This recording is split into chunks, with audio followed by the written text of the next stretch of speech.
E aí, L Jordano, e aí, L Jordana, como é que vocês estão, meu pessoal? De boa? Eu sou Samuel Cardoso, professor aqui do LJ Aulas, conhecido também como o 01 do LJ, voltando mais uma vez para as nossas aulas de atualidades, tá? Mais uma vez, só relembrando o que eu disse na aula passada, aqui no tópico de atualidades nós vamos ver os assuntos que mais têm tido relevância, né? Tanto na mídia digital, né? Nas redes sociais, nos jornais e tudo mais, para tentar orientar vocês aí, L Jordanos, a se saírem bem, né? Nas suas questões aí de atualidades na hora de fazer a prova do seu concurso público, beleza? Então, aqui na tela para vocês, na aula de hoje a gente vai falar sobre mudanças climáticas, que é um tema que tem tido muita relevância, né? Nesse ano aqui de 2024 tem tido muita relevância mesmo, mas já é um tema que vem crescendo mais e mais aí, desde aí sei lá, da década de 90, início dos anos 2000, que é onde as questões relacionadas às mudanças climáticas têm ficado cada vez mais evidentes. Então a gente vai pontuar aqui algumas coisas importantes, como por exemplo, causas, né, possíveis estimativas, né, e como lidar com essas mudanças climáticas. A gente vai tentar fazer aqui o levantamento de alguns pontos gerais. Beleza? Então vamos deixar de conversa furada e já partir aqui para o conteúdo da nossa aula. Bom, então, antes de mais nada, vamos falar aqui sobre a definição dessas mudanças climáticas, né? Mudança climática que não é pura e simplesmente ontem estava calor, hoje está fazendo frio, né? Muito pelo contrário, são mudanças, olha só, de longo prazo, tá? Nos padrões de temperatura e de clima, ou seja, são mudanças, né? Que muitas vezes elas podem até mesmo demorar a chegar, mas quando elas chegam, elas demoram a passar e a gente nem mesmo sabe se vai passar. As mudanças climáticas, elas podem ser naturais, né, como está escrito aqui pra gente, né, como por exemplo a questão do ciclo solar, né, a gente sabe que no verão faz mais calor, no inverno faz mais frio e tudo mais, mas desde 1800 por quê? Por conta da Revolução Industrial, né, onde o capitalismo começou a se consolidar, a produção das indústrias, né, começou a acelerar cada vez mais e mais, e a atividade humana, né, desde então, tem sido o principal impulsionador das mudanças climáticas, principalmente devido à queima aí de combustíveis fósseis, né, carvão, petróleo, gás e etc. Ou seja, né, uma das principais justificativas, né, para as mudanças climáticas, já apontando aqui no comecinho da nossa aula, vai ser aí a queima de combustíveis fósseis, né? Em contrapartida, a gente vai ter, por exemplo, aí a energia limpa, né? Em contrapartida a essa queima de combustíveis fósseis, né?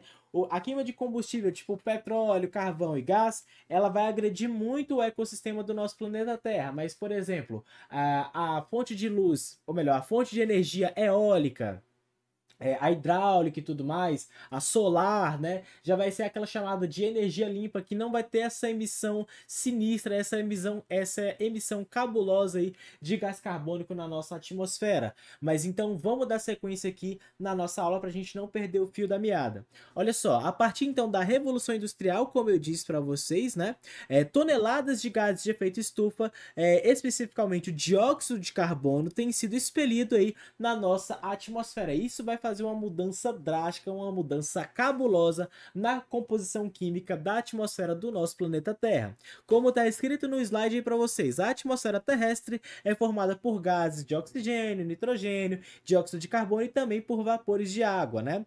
Esses gases, principalmente o gás carbônico, possuem a capacidade de absorver a radiação solar emitida à superfície terrestre. Essa absorção evita que o calor seja completamente devolvido ao espaço, retendo-o no planeta. Ou seja, quanto maior, né, traduzindo aqui para o português que a gente consegue entender fora desse papo cientificista. Traduzindo, quanto maior a emissão de gás carbônico, quanto mais gás carbônico a gente tiver na nossa atmosfera, menos calor, né, a atmosfera terrestre vai conseguir devolver de volta ao espaço, né? Então o Sol vai jogar aquele calorão infernal na gente, vai ter tanto gás carbônico na nossa atmosfera que a gente vai ficar cozinhando aqui e não vai conseguir devolver aquele calor. Então o calor vai ser mantido, a temperatura vai subir e vão vir mais e mais mudanças climáticas. Beleza? Vamos dar sequência aqui então. Olha só, eu trouxe aqui um gráfico para vocês, tá? Que fala a respeito da queima de combustíveis fósseis e emissão de gases de efeito estufa. Como eu disse, né? São os principais fatores que a gente pode pontuar quando a gente fala sobre as alterações climáticas, né? E aqui tem a China, né, liderando aqui com 23%, 23,9% de emissão de gases de efeito estufa. Os Estados Unidos em segundo lugar com 13,6%. Tem as porcentagens menores, como por exemplo Brasil, Rússia, Indonésia, Índia e União Europeia. E quando a gente pegar aqui em outros, a gente vai ter, né, no caso aí, outros, a gente vai ter outros países menores, né? Vários e vários outros países. Vamos supor que cada paizinho aí do restante do mundo vai emitindo 0,5%, 1% aí de gases de efeito estufa, e no final disso todos esses outros países vão culminar em 39%. Beleza? Tranquilinho? É um gráfico bem simples, bem tranquilo de interpretar. Acredito que ninguém vai ter problema com isso. Então vamos dar sequência. Olha só, agora a gente vai falar sobre os impactos das mudanças climáticas no Brasil, segundo o IPCC, que é o Painel Intergovernamental sobre Mudanças Climáticas, né? Um órgão aí do nosso governo responsável por estar fiscalizando, estar fazendo aí previsões a respeito dessas mudanças climáticas. Então, o que espera-se, né, que vai acontecer a longo prazo devido aí a essas mudanças climáticas? Começando pelo Nordeste do Brasil, onde as áreas semiáridas, deixa eu pontuar aqui, semiáridas e áridas vão sofrer uma redução dos recursos hídricos, ou seja, sem recurso hídrico, sem água, cada vez mais difícil de sobreviver, né, por causa aí das mudanças climáticas. A vegetação semiárida provavelmente será substituída por vegetação típica aí da região árida, ou seja, vai ficar cada vez mais difícil, a vegetação vai se tornar cada vez mais e mais escassa, até que seja substituída aí por uma vegetação típica de deserto mesmo, né? E quando a gente fala aqui nas florestas tropicais, e provável, né, vai ter provavelmente aí a ocorrência de extinção de espécies, aqui a gente está falando tanto de espécies da fauna, né, espécies de animais, quanto da flora, né, espécies de plantas e tudo mais. Ou seja, como a gente falou no comecinho da aula, as mudanças climáticas é um negócio que acontece a longo prazo, então espera-se que a longo prazo a gente tenha a extinção de várias e várias espécies que hoje em dia podem existir, mas que a gente não sabe como é que vai estar daqui a 5, 10 ou 15 anos. Enfim, para além disso, a recarga de lençóis freáticos irá diminuir dramaticamente em mais de... em mais de 70% no Nordeste brasileiro, ou seja, diminuindo aqui, mais uma vez, os recursos hídricos, né, dificultando ainda mais a vida. Quanto menos água a gente tiver, mais difícil vai ser de sobreviver. Então, isso tudo aí, né, só esqueci de pontuar, comparado aos índices de 1960 até 1990 e da década de 2050, né? Essa estimativa aqui, ela vai ser, no caso, para a década de 2050. Acabou tendo um erro aqui no slide, mas essa estimativa ela vai ser, no caso, para a década de 1950. Então, espera-se, né, que essa redução de 70% seja concluída aí até essa década. Continuando, as chuvas irão aumentar no Sudeste com impacto direto na agricultura e no aumento da frequência da intensidade, olha só, intensidade das inundações nas grandes cidades como Rio de Janeiro e São Paulo, tá? A gente está falando aqui sobre o Sudeste, mas isso já tem acontecido no Sul do nosso país, que a gente vai falar aqui mais para frente na nossa aula. Mas então entenda, só para que fique claro ali, Jordano, quando a gente fala de mudança climática, a gente fala de mudança intensa. Mudança climática, poluição, emissão de gás carbônico, não é só deixar as coisas muito quentes no nosso planeta, não. É uma consequência? É uma consequência, mas a gente fala de alterações intensas. Então, nos lugares que está quente, vai ficar muito quente mesmo, a ponto de ficar difícil de sobreviver. Nos lugares mais amenos, né, como é o caso do Sul e do Sudeste, pode ficar muito frio, ou então podem começar a ter chuvas torrenciais, que é o que a gente já tem visto aí no sul do país nesse ano. Mas como eu disse, a gente vai continuar falando sobre isso ao decorrer da nossa aula. Vamos voltar aqui então. No futuro, o nível do mar, a variabilidade climática e os desastres provocados pelas mudanças climáticas devem ter impactos até mesmo nos mangues, ou seja, a questão da vegetação. A vegetação vai sofrer muito aí, né, com as mudanças climáticas que já têm começado a ocorrer desde 1800, como a gente já disse anteriormente. E só continuando para a gente finalizar essa estimativa, né? De 38 a 45% das plantas do cerrado corre o risco de extinção se a temperatura aumentar em 1,7 graus em relação aos níveis da era pré-industrial. Ou seja, olha só, traduzindo mais uma vez, linguagem difícil, linguagem cientificista. Olha só, 38 a 45% da vegetação que a gente tem aqui no nosso cerrado, né, no bioma que é aqui de Minas Gerais, deixa eu pegar aqui, no bioma que é aqui de Minas Gerais, corre o risco de ser extinta se a temperatura aumentar apenas 1,7 graus. Ou seja, é quase nada. 1, 2 graus, né? Se aumentar e ficar assim por muito tempo, como a gente disse, né? As mudanças climáticas são a longo prazo, aumentando 1,7 graus, muito aí, quase metade da população das plantas do cerrado que a gente tem já vão passar a correr o risco de extinção, ou seja, já vai ficar difícil para essas plantas estarem sobrevivendo, ok? Vamos continuar aqui então com o conteúdo da nossa aula. Aí agora a gente já vai falar sobre os desastres ambientais que têm ocorrido aí no Brasil ao longo, né, desses últimos tempos, né, em detrimento aí das alterações climáticas. Entre as principais consequências do desequilíbrio ambiental estão as chuvas e secas intensas, né? Como eu disse para vocês, não era nem isso aí que eu queria burriscar, mas tá bom.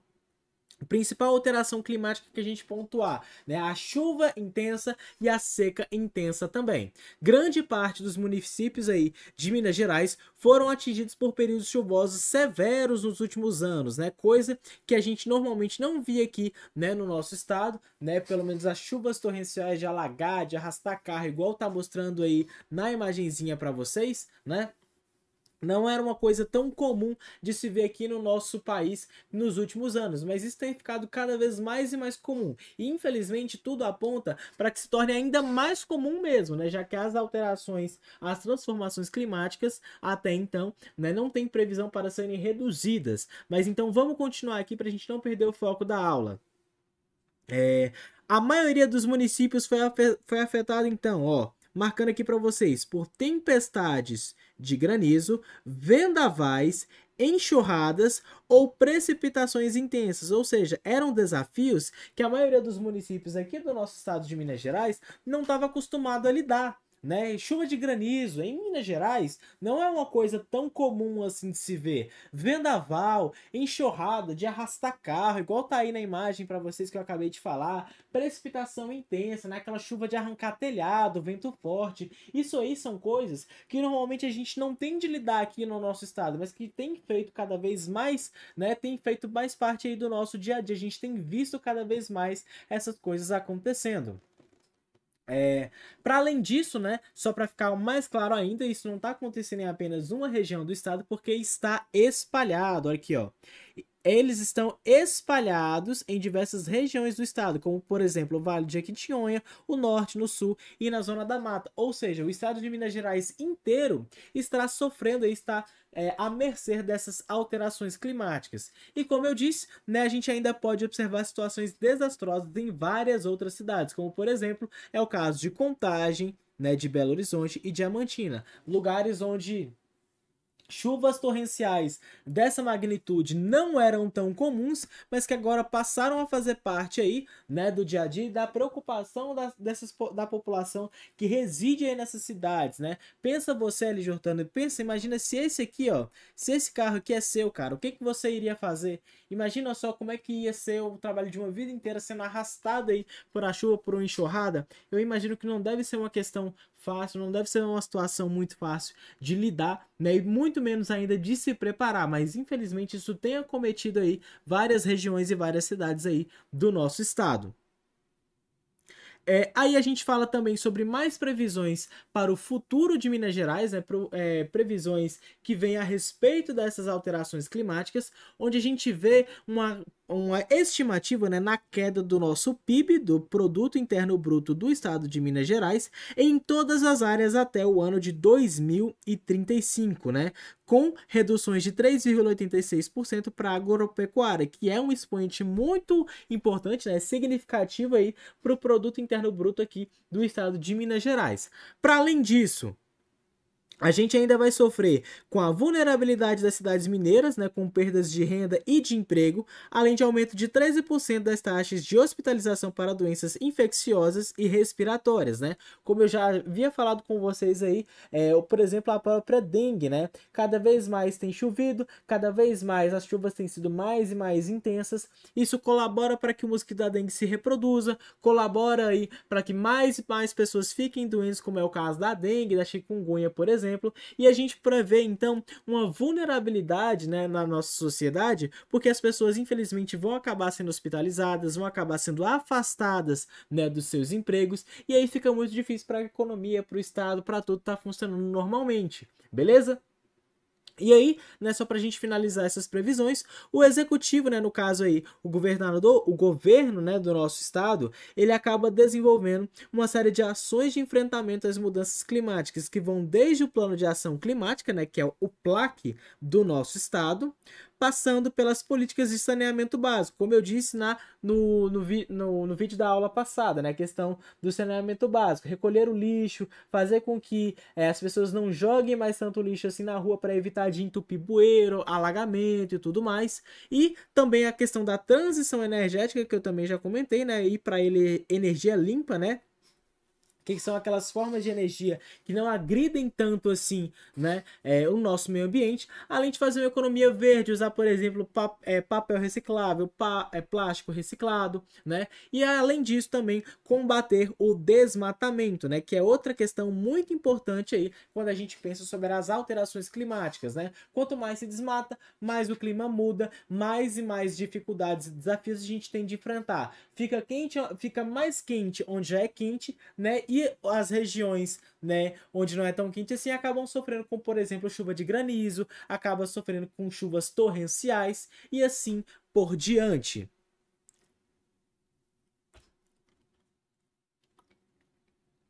Aí agora a gente tem de falar, querendo ou não, temos de falar do que está acontecendo no Rio Grande do Sul nesse momento, né? Aí, inclusive, eu até separei duas imagens para a gente ilustrar, né? De cidades completamente alagadas, né? De vidas de famílias inteiras sendo completamente destruídas por conta das chuvas torrenciais que infelizmente, né, a região não tinha infraestrutura para estar aguentando, acabou muita gente morrendo, muita gente sendo ferida, muita gente sendo tida como desaparecida, né, e várias vidas destruídas, como eu disse. Então, vamos continuar aqui para a gente não perder o foco da nossa aula. O estado, né, do Rio Grande do Sul enfrenta em maio, no mês de maio desse ano, né, enfrentou no mês de maio, o quarto episódio de fortes chuvas e inundações em menos de um ano. Ou seja, é uma região, né, a região do Rio Grande do Sul, tem sofrido muito, mas sofrido muito mesmo, né? Com a questão das chuvas fortes, né? Porque é uma coisa que não era tão comum na região, né? Claro que sempre choveu no sul do nosso país, mas essa chuva torrencial, como vocês estão vendo nas imagens, de alagar casas, né, de alagar ruas inteiras, na verdade, de arrastar carros e tudo mais, de pessoas morrerem e ficarem feridas, isso é uma coisa que não era tão comum. Logo, né, o Estado não tinha infraestrutura, não estava preparado para lidar com isso, né? Números alarmantes de pessoas em abrigos, né, desalojado fora de casa, porque pensa você, L. Jordana, imagina que você mora, né, na região próxima a essa imagem aqui, olha para você ver como é que estão essas ruas. Você acha que tem alguma casa aí que não foi completamente alagada? Você acha que tem algum prédio ou qualquer outro lugar que tem condição de ser habitado? É claro que não, né? A galera que morava aí, né, teve de sair correndo às pressas. Deus abençoe que tenha conseguido sair todo mundo aí da região dessa imagem, pelo menos. Enfim, é um desespero muito grande, né? Porque as pessoas às vezes lutam a vida inteira para estar conquistando ali a sua casa, o seu apartamento, o seu carro e acabam perdendo tudo, né? Fica desabrigado, fica desalojado, né? Não pode ir para sua casa, né? Por tempo indeterminado até toda essa água baixar. Enfim, né? Continuando, muitas pessoas desaparecidas, feridas e até mortas, como eu disse para vocês, né? Fica até complicado da gente trazer um número exato aqui na aula, né? Principalmente se tratando de um tema de atualidade, já que Se trata de números que cada dia mais e mais e mais vão crescendo, infelizmente, né? E só para pontuar, ao todo, até então, são 345, né, dos quase 500 municípios do estado registrando algum tipo de problema, ou seja, mais da metade dos municípios do estado, quase 850 mil pessoas foram afetadas aí, então, pelas fortes chuvas aí do Rio Grande do Sul. Quase 1 milhão de pessoas foram afetadas de alguma forma por conta das alterações climáticas e por conta dessas chuvas torrenciais que acometeram então o sul do nosso Brasil. Vamos dar sequência aqui então na nossa aula, falando sobre a questão do porquê disso estar acontecendo na região do Rio Grande do Sul agora nesse momento, né? E a explicação é o seguinte, olha só, o calor localizado aqui na região central do país, na região central do Brasil, né, e tá impedindo, né, ó, vou ler aqui para ficar mais simples, depois eu explico.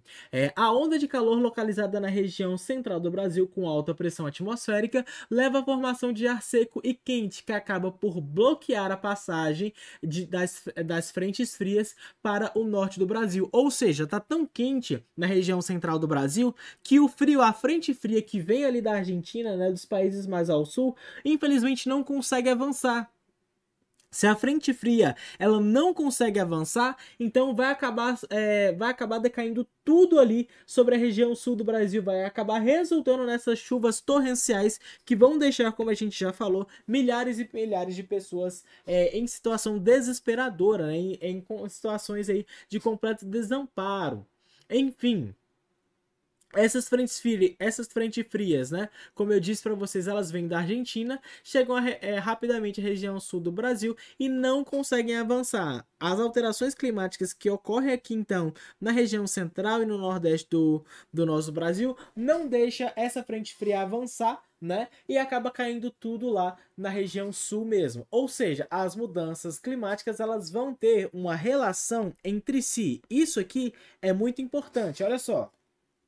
Perceba, aqui na região de Minas Gerais, dependendo da região onde você, Jordan, estiver nesse momento, você pode estar achando que, por exemplo, está fazendo mais calor, né? As mudanças climáticas estão fazendo o calor aumentar demais e tudo mais. Isso é coisa que a gente passa todos os anos, é coisa que a gente sempre comenta. Mas esse calor que você está sofrendo, ele vai ter impacto até mesmo em outras regiões do nosso país, né? Como o caso descrito aqui anteriormente, né? O calor que a gente está passando na região central do Brasil está impedindo, né, a frente fria de avançar e tá lascando o pessoal do sul em chuva, ou seja, as mudanças climáticas elas vão ter relação entre si. Uma mudança climática pode acarretar em outra mudança climática e assim por diante. Mas e aí vem aquela grande questão, né?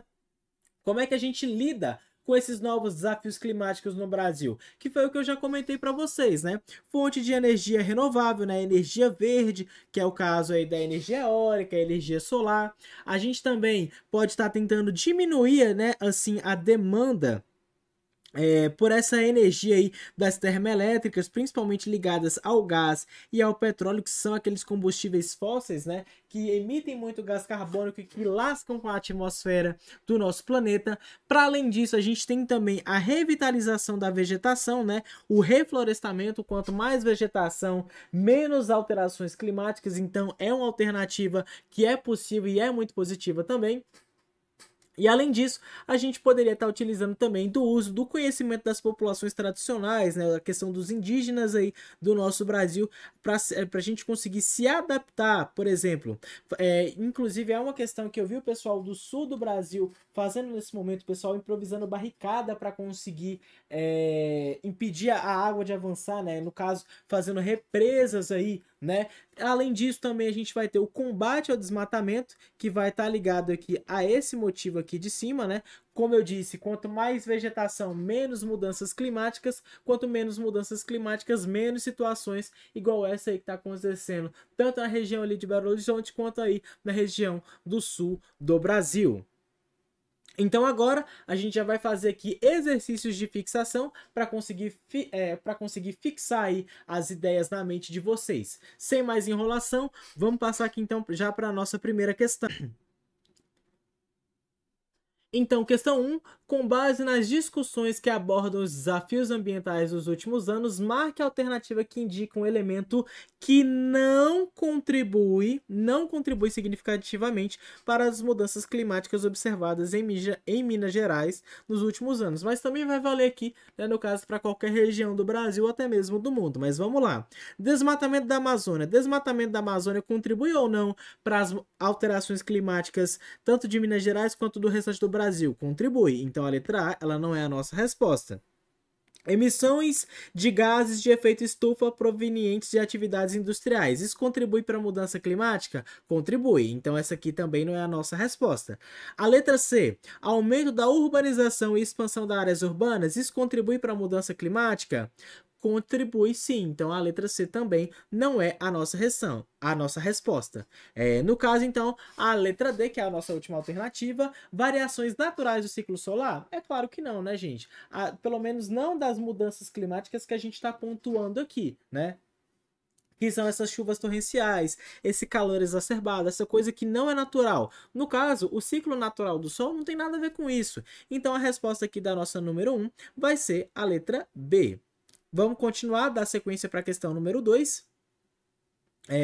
Sobre os recentes desastres ambientais observados, sinaliza a alternativa que indica as mudanças climáticas que são mais evidentes na região de Minas Gerais. Olha só, vamos ver aqui então o que tem acontecido mais de mudança climática no estado de Minas. Aumento da frequência de eventos climáticos extremos, como secas e enchentes. Olha só, isso aqui está correto.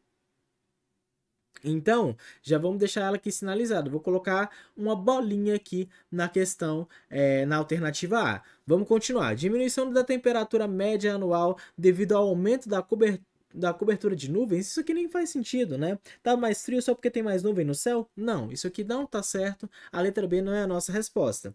Redução da biodiversidade devido à adaptação de espécies ao novo clima? Redução da biodiversidade? Não, isso aqui também tá errado. A letra C não é a nossa resposta. A letra D. Aumento da produção agrícola devido ao alongamento do período de crescimento das culturas? Também não faz nenhum sentido, né? Talvez essa alternativa esteja falando aí do período que é necessário para se cultivar e para se plantar, né, para se colher, para se produzir. Não, mas de qualquer forma, a letra B também não tem relação, não é a nossa resposta, não é ela que a gente quer. A nossa resposta aqui vai ser, então, a letra A. Já vamos dar sequência para a questão número 3. Qual das seguintes medidas seria mais eficaz para mitigar os impactos das mudanças climáticas na agricultura de Minas Gerais? Olha só, falando aqui então sobre as mudanças climáticas, o que a gente pode fazer, né, para mitigar esses impactos? Vamos lá. Implementação de práticas agrícolas sustentáveis. Olha, eu gosto disso aqui, em prática agrícola sustentável. Como a rotação de culturas e o uso de tecnologia de conservação do solo. Gostei, isso aqui. Vamos colocar um círculozinho nessa letra A, que ela pode estar certa também. Pode ser a nossa resposta, né, aliás. Letra B. Expansão das áreas de monocultura para aumentar a produtividade agrícola. Expansão das áreas de monocultura? Expandir, plantar ainda mais, consequentemente desmatar ainda mais? Não, a letra B aqui acho que ela não vai ser a nossa resposta, não. Aumento do uso de agrotóxicos para combater as pragas que surgem devido às mudanças climáticas? Então é isso que a gente pode fazer para mitigar os desafios? É só tacar mais agrotóxico, tacar mais veneno? Eu acho que não, acho que essa letra C não vai ser a nossa resposta.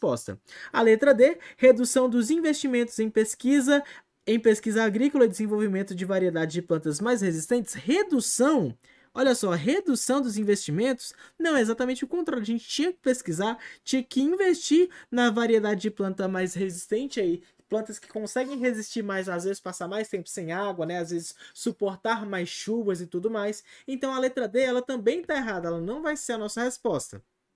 A resposta, então, fica sendo a letra A.